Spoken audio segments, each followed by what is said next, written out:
Fala, galerinha, beleza? Continuando a nossa aula anterior, que estávamos falando sobre o clima da Terra. Vamos lá, olho na tela. Continuando falando sobre clima, eu vou ter o seguinte, olha.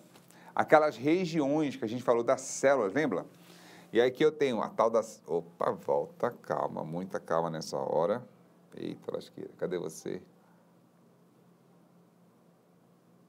Disfarça. Bora lá. Deu tilt aqui, mas já está ok. Então, vamos lá, olha só. As células que nós falamos na questão passada, né? Nós temos, olha aqui, olha, uma tendência maior de ter essa movimentação do ar nesse sentido aqui, mais próximo ao Equador. Só que nós temos também essas regiões de células aqui, ó. Tá, da chamada de célula de Halley, né? E aqui, olha, você vai ter esse movimento. Fontinelli, essas movimentações são sempre desse jeito? Não, não são sempre desse jeito. Ocorre uma predominância desse jeito que tem a imagem aí para você. Mas nem sempre ocorre exatamente desse jeito. E uma das alterações que você tem nesse panorama global que você vai ter é o tal do El Niño. É, papai. E quando ele chega bagunçando tudo, né?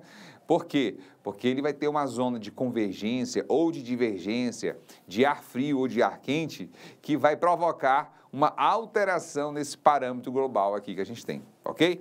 Em geral, ocorre assim, sim, beleza, mas nem sempre vai ser exatamente dessa forma, ok? Vamos lá para a próxima, então, olha na tela. Então, olha lá, ela se origina, que são as células que nós estávamos falando anteriormente, graças ao elevado aquecimento da região próximo à zona equatorial.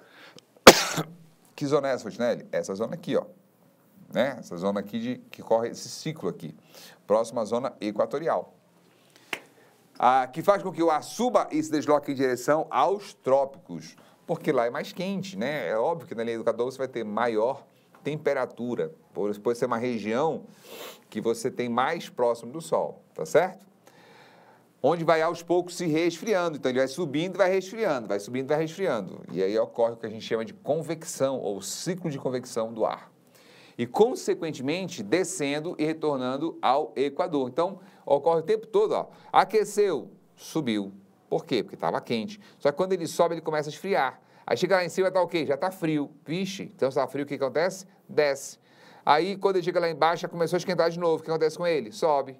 Ih, chegou lá em cima, está frio, então vai descer. Então, lá em cima vai predominar o frio e aqui embaixo vai predominar o quente. Fechou? Beleza? Fácil, né, galerinha? A célula de Ferrel ocorre nas zonas de médias latitudes, lá caracterizando um movimento dos ventos, que ocorrem próximo à superfície em direção aos polos, tá certo? Em direção aos polos. Nesse processo, as massas de ar vão se resfriando e subindo. Lógico, né? Ele ocorre sempre isso aqui, quando está subindo, ele vai acabando o quê? Se resfriando. Retornando para o seu local de origem e completando o ciclo. Por fim, eu tenho a célula polar. Eram três tipos, né, de células que nós tínhamos. E a última delas é a polar. Ocorre nas zonas de altas latitudes, mais próximas aos polos. As massas de ar, oriundas das outras células, ao chegarem aos polos, ficam carregadas de umidade. Olha lá, elas ficam carregadas de umidade. E sofrem uma brusca queda de temperatura, meu caro. Papai. Baixíssima temperatura. Por quê? Porque lá incide poucos raios solares, não é isso? E aí você tem as calotas aí, em função disso, as calotas polares, o gelo puro, né? Dispersando-se assim para regiões tropicais, provocando a ocorrência de fenômenos climáticos associados ao frio e à elevada umidade. Beleza? E aí eu vou ter, como podemos notar, a dinâmica da circulação das massas de ar associada a outros fatores, como as oscilações das temperaturas dos oceanos, é responsável por desencadear uma série de fenômenos climáticos sobre as mais diversas regiões do globo terrestre. E aí acontece um detalhe. Todos esses fenômenos que nós estamos vendo aqui na atmosfera também acontecem no mar, papai, que são as correntes oceânicas que nós vamos ver daqui a pouco. Fechou? Então, olha na tela, olha só. Tá, mas o que são ventos alísios? Você sabe o que é isso? Meu caro, não acredito. Tem isso, Fantinelli? Tem, cara, nem te conto. Fala assim, ó, podemos dizer que ventos alísios são deslocamentos de massas de ar quente e úmido, que se realizam de forma concêntrica em direção às áreas de menor pressão atmosférica das zonas equatoriais do globo terrestre. O lugar que eu conheço mais quente, que eu conheci pessoalmente e que eu me lembro, né, claramente, é Belém. Porém, que fica ali já na região equatorial, né, bem pertinho do Equador. Porém, tem uma região que é muito mais úmida do que Belém, que eu conheço também, mas eu não me lembro bem. É uma região chamada de Amazônia. A Amazônia, Manaus, mano, ali é úmido demais. É totalmente diferente da região centro-oeste aqui, que é seco, né? E por isso, você lá o tempo todo, você está suando, o tempo todo está suando. Você não tem essa sensação de secura que você tem aqui em Goiânia ou em Goiás, justamente em função da umidade do ar lá ser muito alta, muito elevada, e você sua muito, e aqui você praticamente não sua nada, você tem muito seco, muito mais fácil. Isso tem uma vantagem e uma desvantagem, né? O local úmido gera muita rinite, né? E o lugar seco, ele não gera tanta rinite assim, mas gera outros problemas respiratórios. Fechou? Vamos lá então? Vem comigo, olha só. Para entender o movimento dos ventos alísios, é preciso levar em consideração o fato de a pressão atmosférica ser menor em áreas onde a radiação solar incide de maneira mais intensa, que é justamente essa região equatorial. Isto é, onde as temperaturas são maiores, justamente Equador. Isso ocorre porque o ar nessas áreas fica mais aquecido. É mesmo, né, cara? Não acredito. Cara. E emerge para as partes mais altas, porque ela, aquecida, ela sobe, né? E quando ela sobe, lá em cima ela vai esfriar.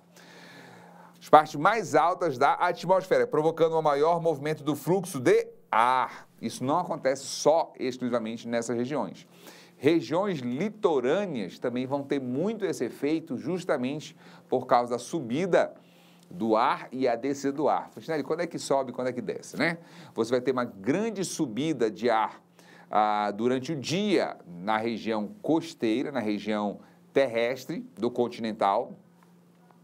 E aí, quando ela sobe, gera uma baixa pressão aqui, aí o vento do mar vem para o continente. Se for de noite, é o contrário que vai acontecer, tá certo? Vamos lá, então? Próximo slide. Vai falar justamente o que eu citei agora há pouco, olha aí, ó. As correntes marítimas. Como é que ocorre uma corrente marítima, cara? Como é que acontece? O que eu falei agora para você? Que de dia, no continente, a massa de ar aquece e sobe. Lá no mar você tem uma quantidade de ar que não está quente quanto o continente. E aí o que acontece? Esse ar vem para o litoral, beleza? Então eu tenho uma corrente de ar. Da mesma forma que acontece esse processo com o ar, vai acontecer esse processo aonde? No mar, exatamente, no mar.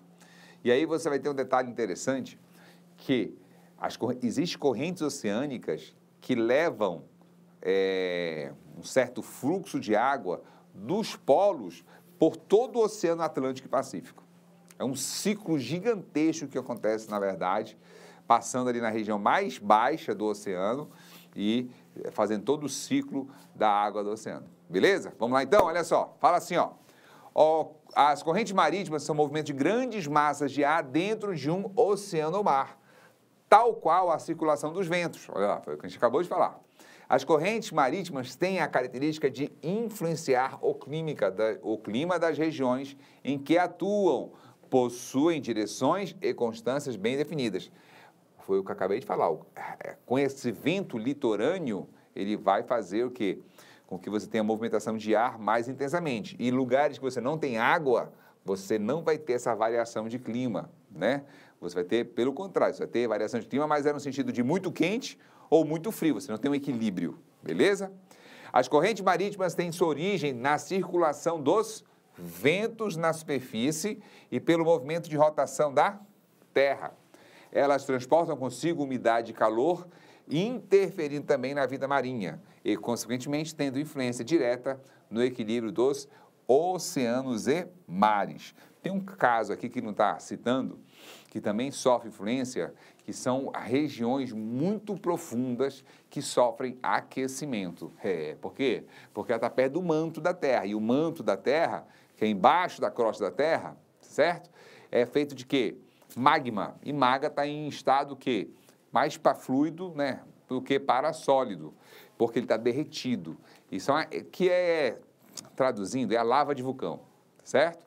Então, essa região onde a água passa muito no fundo da superfície oceânica, o que acontece? Ela sofre aquecimento e aí ela vai ajudar nesse ciclo marítimo. Beleza, galerinha? Então, fechamos por aqui. Daqui a pouco a gente volta. Bye, bye. Fui, fique com Deus e até a próxima.